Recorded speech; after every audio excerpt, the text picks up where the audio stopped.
नमस्कार. आज आपण आहोत इचलकरंजीमध्ये आणि इचलकरंजीतला हा 6 नंबर वॉर्ड आहे आणि 6 नंबर वॉर्डातले अपक्ष उमेदवार उमेश खांडेकर आपल्यासोबत आहेत. आपण जाणून घेणार आहोत त्यांच्याकडून ह्या भागातल्या काही अडचणी आहेत आणि त्यांच्यावर त्यांनी सोल्युशन कसं देणार आहेत. तर सर, तुमचं सर्वप्रथम वायरलेस मराठीमध्ये स्वागत आहे. धन्यवाद. तुम्ही कशा आहात सर? ठीक आहे, मजेत आहे. आता ह्या निवडणुका युग गाठलेल्या आहेत. तुम्ही अपक्ष उमेदवार म्हणून थांबलेला आहात. तुम्हाला लोकांनी का मतं द्यावं?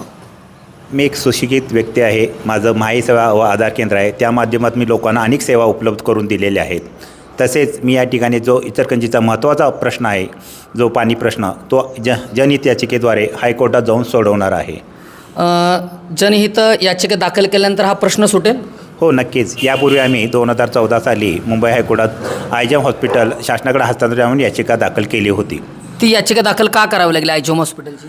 इचलकरंजी नगरपालिका आरोग्य लोकांना सक्षम सुविधा उपलब्ध करून देत नव्हती.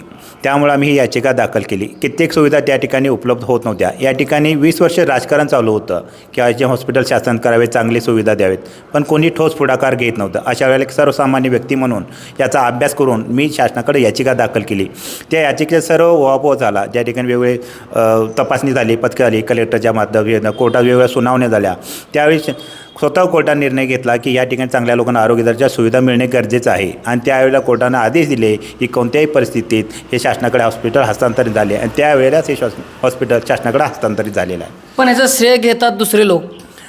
एक सर्वसामान्य व्यक्ती म्हणून मला त्या ठिकाणी पोहोचता आलेलं नसेल, त्यामुळे श्रेय हे दुसरे लोक घेतात असे दिसून येत असेल. पण माझ्याकडे वेगवेगळे जे कागदपत्र आहेत, वेगवेगळे ठराव आहेत, वेगवेगळ्या प्रेस नोट्स आहेत, त्या ज्या आम्ही लोकांना दाखवू शकतो आणि माझ्या या पत्रिकेच्या माध्यमातून आतापर्यंत मी इलेक्शनमध्ये दाखवलेले आहेत. हा तुमचा जो वॉर्ड आहे 6 नंबर, हा कुठून कुठंपर्यंत आहे? 6 नंबर वॉर्ड बघता तर शांतीनगरचा कोपरा, आंबेडकर पुतळा, या अग्निशमन दल, जय शिवराय गल्ली, मसोबा गल्ली, जय भीम झोपडपट्टी, राधाकृष्ण कॉलनी, परत मसोबा गल्लीच्या 4 असे हा मोठा वॉर्ड, खूप मोठा वॉर्ड आहे. ह्या भागातल्या लोकांच्या समस्या काय आहेत त्याचा अभ्यास केला आहे का कधी? हां, या भागातल्या समस्या बघायला तर रस्ते व्यवस्थित चांगले आहेत, प्राथमिक सुविधा नाहीत, पाणी वेळेवर येत नाहीत, अशा छोट्या छोट्या समस्या आहेत, त्यासुद्धा या सरकारला सोडवता आलेल्या नाही आहेत. त्यामुळे लोक या ठिकाणी फार चिडून आहेत. एक जाणकार व्यक्ती जावा असं त्यांचं मत आहे. तुमचं शिक्षण काय झालं आहे? माझं BCom फर्स्ट शिक्षण झालेलं आहे. तुमचं BCom फर्स्ट शिक्षण झालेलं आहे. हे तुमच्या शिक्षणाचे जे नॉलेज आहे त्या नॉलेजच्या बेसवर येत्याला काळामध्ये तुम्ही जर नगरसेवक झालात तर तुम्ही यातल्या लोकांच्या ह्या भागातले ज्या अडचणी आहेत, प्रॉब्लेम आहेत, त्याला सोल्युशन कसं देणार आहात किंवा त्याची काय ब्ल्यूप्रिंट ते असं तयार केलेले आहे का तुम्ही? म्हणजे कागदावर एक प्लॅन केलेला आहे का तसं काय? अशा पद्धतीने आम्ही एक टीम तयार केलेली आहे, जेणेकरून आमचं एक माहिती सेवा केंद्रामध्ये ऑफिस त्यासाठी वेगळं उघडणार आहे मी. ज्या कोण लोक येईल त्या ठिकाणी त्याचे नोंदवून घेऊन त्याचा संध्याकाळपर्यंत आम्ही त्याला रिप्लाय देणार की तुमची तक्रार आम्ही या ठिकाणी पोहोचवलेली आहे. संबंधित व्यक्ती येतील, ते तुम्हाला संबंधित माहिती विचारतील, त्याची तुम्ही त्यांना पूर्वकल्पना द्या. त्या ठिकाणी जर होत असेल तर त्या ठिकाणी ते तात्काळ निर्गत केले जाईल. आणि निर्गत होत नसेल तर त्यांना ते किती कालावधी लागणार, आणि होत नसेल तर आम्ही त्यांना स्पष्ट सांगू हे काम चुकीचे आहे आणि या पद्धतीने हे काम होणार नाही. यासाठी आपण दुसरा मार्ग अवलंबला पाहिजे. प्रशासनामध्ये काही कामासाठी दिरंगाई केली जाते, काही कामांसाठी ओव्हर चार्जेस केले जातात. तुम्ही आल्यानंतर हे होणारे ओव्हर चार्जेस, दिरंगाई, एकंदरीत भ्रष्टाचार हा तुम्ही कमी करणार आहात का? निश्चितच. आम्ही काय याच्यापर्यंत प्लॅनिंग केलेलं आहे की ज्या लोकांना हे काम किती वेळेत होतं आहे किंवा हे काम कशा पद्धतीने केलं आहे याची माहिती उपलब्ध करून देणार आहे, जेणेकरून लोकांना त्याचा वेळ वाया जाणार नाही आणि त्याचा अभ्यास पूर्वतयारी होईल आणि ते कागदपत्र त्या पद्धतीने पूर्व तयार करतील, जेणेकरून अधिकारी त्यांना कोणतेही फसवणार नाहीत. यावा अशा पद्धतीने तुम्ही काम केला, जरी मी नसताना ही लेआउट घेऊन गेला तर हे काम बऱ्यापैकी होईल. त्या लोकांना लक्षात येईल की काम हे अशा पद्धतीने होतं आहे आणि एखादा व्यक्ती आपल्याला सांगतो ते बरोबर आहे. त्या पद्धतीने काम केलं तर लोकांचं काम कधीही तटणार नाही. तुम्ही सामाजिक कार्यामध्ये किती वर्षापासून आहात? साधारणतः मी सामाजिक कार्यामध्ये 2013 पासून आहे. 2013 पासून आहात. तुम्ही मगाशी बोलला की इचलकरंजीचा पाण्याचा जो प्रश्न आहे, तो पाण्याचा प्रश्न नेमका उद्भवला का? साधारणतः कावीळ झाल्यापासून हा पाण्याचा प्रश्न उद्भवला की पंचगंगा प्रदूषित झाली तर आपल्याला स्वच्छ पाणी आणि मुबलक पाणी मिळालं पाहिजे.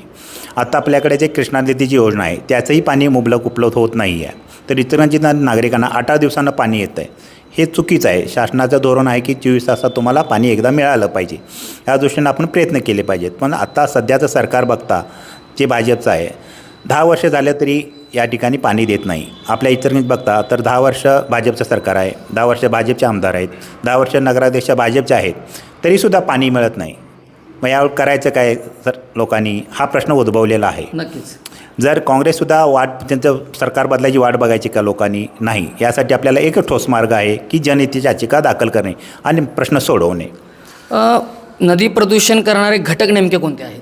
नदी प्रदूषण करणारे बघायला गेले तर सायझिंग प्रोसेस, कोल्हापूरचा जयंती नाला या ठिकाणी व्यवस्थित ते नियंत्रण केलं जात नाही. राज्यकर्त्यांचे सायझिंग प्रोसेस असल्यामुळे काय होते, त्यांच्या अप्रत्यक्ष अधिकाऱ्यांच्यावर दबाव येतो आणि तो फक्त कागदपत्री घोडे नाचवले जातात की आम्ही तपासणी दिली, भेट दिली, पण अद्याप कारवाई कोणावरही होत झालेली नाही आहे. उमेश खांडेकर निवडून आल्यानंतर हे जे कोण नदी प्रदूषित करणारे लोक आहेत, काय म्हणजे प्रदूषण कायद्याअंतर्गत त्यांच्यावर कारवाई करतील? 100% होणार. आम्ही पुन्हा एकदा न्यायालयीन दाद मागू, आंदोलनं करू आणि सातत्याने दाखवून देऊ की जीवन महत्त्वाचं आहे तुमच्या उद्योगापेक्षा.